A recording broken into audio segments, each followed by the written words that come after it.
I'm tired of the Damian Lillard, James Harden trade talk. Tired of it. I'll be real. It's tedious, it's long, it's annoying. I know it's the first video I've had in a while where my mic's actually in front of me. I was watching the other video back and I was like, why is my mic to the side? But anyways, let's get down and let's talk about the trades of Damian Lillard and James Harden. But first things first, hit that red button, subscribe, hit the notification bell. We got videos coming. The NBA season is 2 weeks away. Well, preseason. But still, subscribe. First and foremost, Damian Lillard obviously says he never runs from the grind, never wants to go form a super team. Hates KD for, I won't say hates, he just dislikes the idea that of KD when he went to the Golden State Warriors and thinks he'll never go form a super team, yada yada, rare tear tear. But he has requested a trade. Probably the greatest player in Portland Trail Blazer history has requested a trade. But usually, when a star player requests a trade, they give them a list of teams and they say you can either go to this team, this team, this team. You know what I mean? You can, like, they have a short list and they say, I want to go to this list of teams. Not with Damian Lillard. Even with Bradley Beal before, there was a short list of teams, but in the end, because Bradley Beal had a no trade clause, he said, I want Phoenix. Damian Lillard doesn't have that kind of leverage, but still, he said he wants to go to the Miami Heat.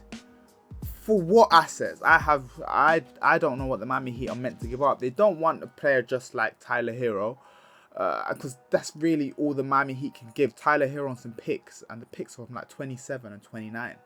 Silly, to be honest. So I don't think this trade will ever happen. You know what? I won't say that. I don't think this trade is close to happening right now. I know that Dropping Dimes says it's going to happen, and I shouldn't doubt him because he hasn't been wrong. To this day, he still hasn't been wrong.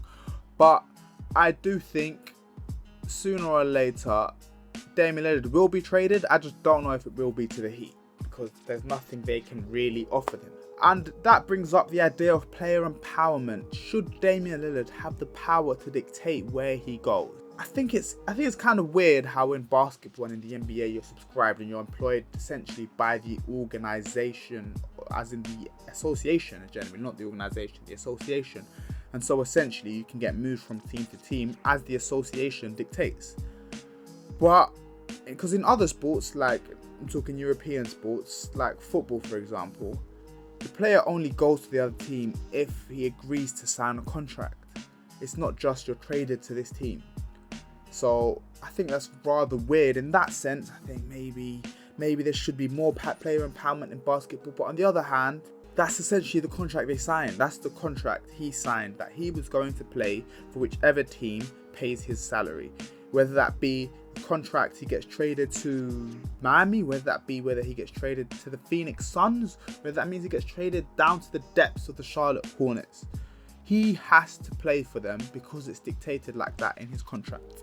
But that also brings up, what if an organization does you wrong? Moving on to James Harden now. Daryl Morey promised after James Harden took a pay cut last season that he will get his contract. He wouldn't have to take the player option. He will get offered his contract, getting paid as James Harden should get paid. Daryl Morey rescinded that offer as it wasn't an informal offer. It wasn't really anything that can legally be put forward. So James Harden said, I will be picking up that player option, trade me. Daryl Morey said no. And James Harden he has to show up to training camp because he can't leave as a free agent next year. It doesn't work like that no more because of the CBA rules.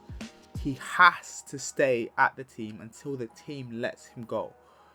So will James Harden retire? I don't know. Will the Sixers trade him? I don't know where they can trade him to get what they want back. Because at the end of the day, the more days that go on, James Harden is going to become less and less valuable. And you have an MVP player in Joel Embiid on your team. And it's not like Joel Embiid 23 years old. He's like 28 or something like that. 28, 29.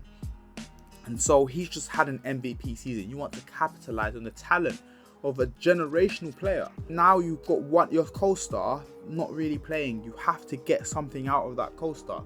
So whether you trade down and get worse assets, flip those assets into something big, you have to do something, Daryl Morey, because James Harden doesn't look like he's going to turn up for your team. But to be honest, this has all been so long. Like, I can't be asked for waiting around, trade offer here, trade offer there.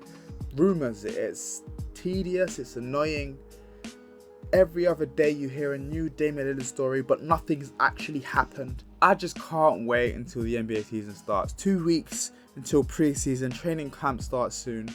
Let's get back into it, because I can't lie, the Commanders and Chelsea can only give me so much hope. Chelsea can't give me any hope, but the Commanders are doing alright right now. They play tomorrow. This probably comes out when we play the Bills, and we're going to smash the Bills. If we don't smash the Bills, I don't know what I'm going to do with myself. But anyways, like, comment, subscribe. I'll see you man in a bit. Boom.